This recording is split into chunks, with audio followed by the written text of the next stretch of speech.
Buenas noches, Bonao. Bienvenido a esta sesión Todo con Edgardo. Yo encantado de estar nuevamente esta noche con ustedes y poder felicitar a Reinaldo Sánchez por sus 20 años, que por supuesto sigue este año completo porque se lo ha merecido. Y muchas gracias por dejarme pertenecer a este gran colectivo y tan maravilloso que me encanta. Un saludo a todos ustedes, por supuesto. Hoy en la sección Todo con Edgardo estaremos hablando un poco de la historia de Cuba, de cómo comenzó, quién es el padre de la patria, los presidentes y cómo está la revolución en el poder en cuanto al socialismo. Comenzamos con que el 10 de octubre de 1868, Carlos Manuel de Céspedes, que es el padre de la patria, le da la libertad a sus esclavos y comienza una revolución, así lo llamó Fidel, que la revolución comenzó en el 68 y es hasta nuestros días. Comienza este proceso de independencia para la nación del colonialismo español, que lo tenía subyugado y completamente no dejaba que los criollos y los que vivían ahí, los haitianos, los africanos y los aborígenes, por supuesto, no pudieran desarrollarse y ser parte de esa nación y lograr convertir ese concepto de patria como si fuera de ellos. Entonces, ese día de octubre, Carlos Manuel de Céspedes da la libertad a sus esclavos y días después logran hacer la toma de la ciudad de Bayamo. Toma que llegó en sus días a ser fructífera, pero que luego de pasar un tiempo, los españoles se reunieron y volvieron a ocupar la ciudad, pero antes de que esto pasara, ellos incendiaron la ciudad como símbolo de que no se iban a dejar atrapar nuevamente por los españoles y que podían contra ese régimen tan malo en aquellos momentos, que fue caótica la situación. Entonces luego siguió la Guerra Grande, que duró 10 años, una guerra que se gastó por las unidades militares, porque por falta de apoyo del exterior, y por en fin, muchas consecuencias, lo que llevó fue la agudización entre la colonia española y la metrópoli. Entonces luego vino la Guerra Chiquita, pero antes de pasar a esta guerra quiero comunicarles por qué Carlos Manuel de Céspedes es llamado el padre de la patria. Uno de sus hijos fue encarcelado por los españoles y lo pusieron a elegir entre su hijo o entregar a la patria, entregar esa revolución que se estaba forjando. Entonces él dijo que no, que todos los cubanos eran sus hijos.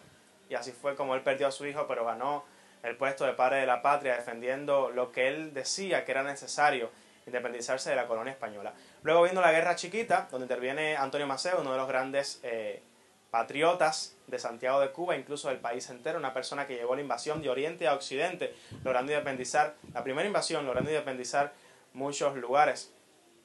Pero también esa Guerra Chiquita es interrumpida por los Estados Unidos, quien logra en 1898 intervenir en la guerra de los españoles, se conoce como la guerra hispano-cubano-norteamericana. Entonces, en el Tratado de París, luego de que los estadounidenses ayudaran a los cubanos a liberarse del yugo español, hicieron un trato con España y que ellos le vendían o le cedían la tierra a Estados Unidos. Entonces los cubanos no tuvieron participación en esta contienda. Y estuvo Máximo Gómez, dominicano, que estuvo muy atento a lo que estaba pasando y fue una de las figuras importantes de nuestro país.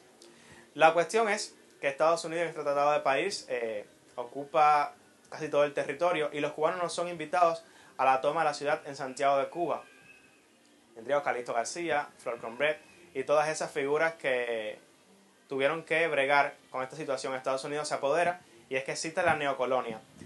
También está el primer presidente en el poder, que es Tomás Estrada Palma, que no defendía los intereses de los cubanos y disolvió todo lo que estaba pasando hasta ese momento y es como empezar desde cero.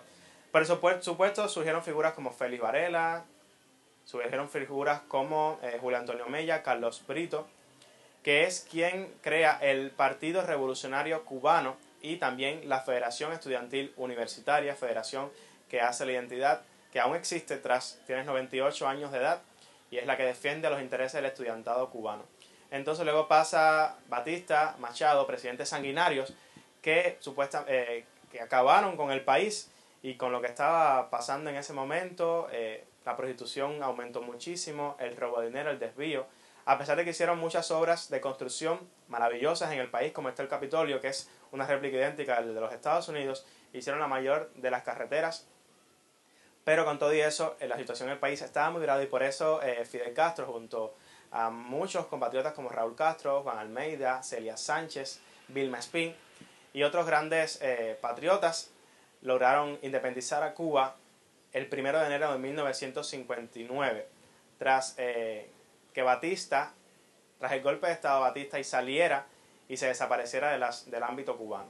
Entonces ha sido una lucha constante del pueblo por lograr sobrevivir tras el yugo y por supuesto el bloqueo o impuesto de los Estados Unidos económicos, que hay que comprar todo por terceros países, hay que hacer muchas vías para que la economía de Cuba se mantenga. Esto es todo por hoy. Muchas gracias por escucharme y por saber un poco más de la historia de Cuba. Recuerde siempre, y antes de despedirme, quiero decirles sobre los presidentes del país. Después de la revolución en el poder, que fue Fidel Castro el primero, luego estuvo Raúl Castro, que actualmente es el primer secretario del Partido Comunista de Cuba, y el presidente actualmente es Miguel Díaz-Canel Bermúdez. Pues nada, ya con esta información creo que me retiro. Muchas gracias y buenas noches, buenas.